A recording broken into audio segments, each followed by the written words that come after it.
Hello and welcome to Astrology with Zeke. This is the second episode of my series covering the birth charts of various historical figures. Today we're going to be doing Edward II of England, who was the son of Edward Longshanks, which was the first episode. If you want to, go ahead, check it out. It might actually give you a better idea of the contrast between these two individuals. So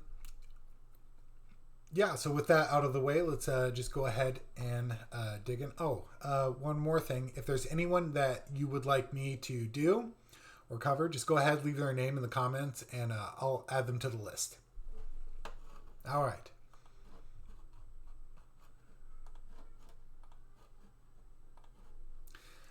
So, Edward II of England is remembered as a weak king whose sexuality is often questioned, especially in portrayals of him in pop culture.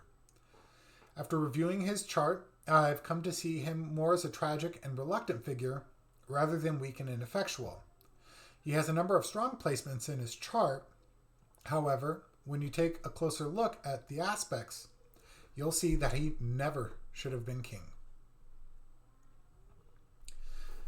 Edward has a kite formation in his chart with Uranus and Cancer on the ascendant, Neptune in Virgo 4th house, Saturn and Pluto conjunct in Capricorn 7th house, and Venus conjunct Mercury in Taurus 11th house.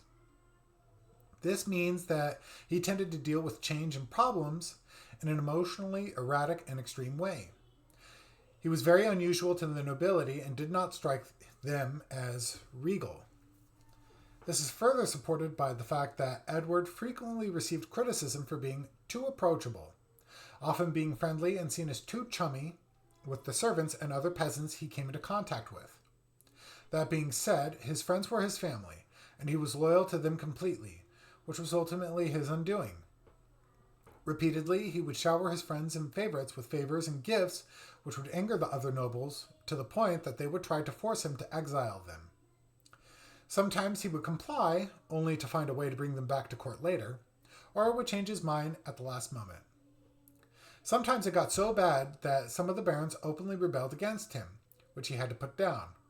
The last time this happened, the rebels included his wife, Isabella of France, and her lover, Roger Mortimer, who successfully deposed him in favor of their son, Edward III. All of this was due to Edward being unable to see his relationships for what they were, leading to feelings of being a victim and being attacked unjustly, Neptune and Virgo, leading to him trying to force others to do his bidding as a way to reassert dominance and control, Saturn, Pluto in Capricorn, so that he could be with his friends again, Mercury, Venus, and Taurus. What is so sad about this is the 12th house cusp in his chart is in Gemini, which is ruled by Mercury, meaning his friends were his hidden enemies. This was true as the Despenser family, who he was close to, ultimately abused the friendship to gain power and did all kinds of terrible things, all of which Edward apparently turned a blind eye to. It should also be noted that Edward's chart ruler is the moon, which is in Leo 3rd house and is not well aspected. It squares Mercury and Venus in Taurus, and Edward's Mars is co-present in Leo. This makes sense as he was known for emotional outbursts over seemingly trivial things. And real quick, for those who don't know, the 3rd house has a lot to do with your early childhood. And when we look at his early childhood, you'll see that his relationship with his mother was non-existent, literally. He was given to a wet nurse and later a foster mother as his parents were away in France. This tells me that he did not get the attention that a Leo moon would need, which probably made him incredibly insecure. Since he was also king and thrust into a position of power in which weakness was totally unacceptable, this probably only made things worse, especially given the fact that his predecessor, Edward Longshanks, left large shoes to fill. Edward's sun is also in Taurus, which is squaring his Mars in Leo. This is a very unfortunate aspect, as Leo is ruled by the sun and Mars is exalted in Leo. Yet with this square, a different story is being told. What's being said is that while he was unafraid of confrontation, he was unable to assert himself in the same manner that his father was famous for. His father, Edward Longshanks, was famous for being a man not to be trifled with. Yet, for some reason, Edward II just couldn't pull this off. Rarely was he successful in military campaigns, and even when he was, it was only ever at home when he was putting down a rebellion and after receiving reinforcements. His campaigns into Scotland are infamous for how abysmal they turned out, especially the Battle of Bannockburn. To make things worse, after a failed campaign into Scotland, a famine in England immediately followed, giving way to rumors of God's punishment. The last thing that I wish to point out is that Edward's Chiron in Pisces is exactly on the midheaven and sextile to the Taurus sun. For those who don't know, Chiron is the wounded healer and represents a wound that you have in a certain life area. And the midheaven is the cusp of the 10th house, which is basically your career and what you're known for publicly. If this doesn't say that he hated being king, I don't know what else does. To be honest, if a person with this chart came to me asking for guidance on what to do for a career, I would suggest that he look into being a priest or a teacher, as the ruler of his 10th house, Jupiter, is domicile in Sagittarius, 6th house. And real quick, for those who don't know, the 6th house has a lot to do with how you approach work and what your critical thinking process looks like. I believe Edward was privately deeply spiritual, but was never given the opportunity to further explore and develop this side of himself, given who his father was. What makes all of this even more sad is Edward was actually the 4th son. He wasn't even supposed to be king. However, he was the eldest son to survive his father, so he was ultimately forced into the office.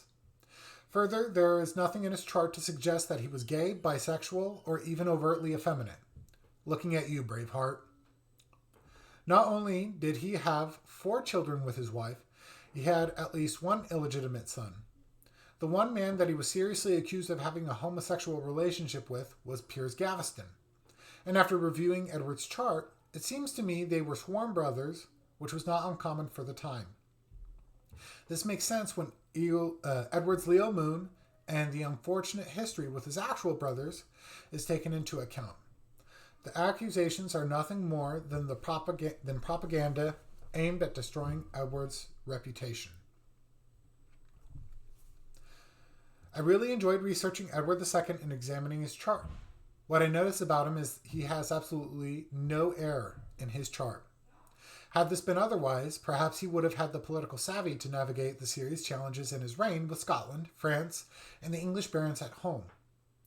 Yet, it seems the gods had other plans. Personally, I have gained a new soft spot for him.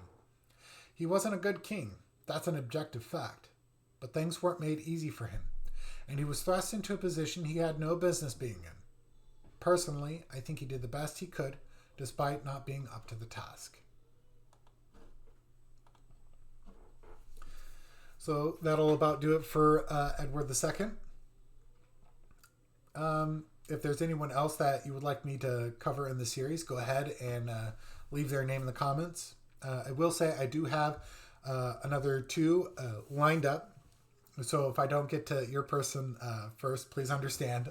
I do have a list. Also, I do chart readings professionally. If you'd like to book my services, I left a link to my website, astrologywithzeke.com, down in the description, along with my Substack, which has a list of articles in which I did a chart analysis for the 4 presidents on Mount Rushmore. Go ahead and check those out if you are so inclined. Anyways, I think that'll about do it for today. And we'll see you all next time.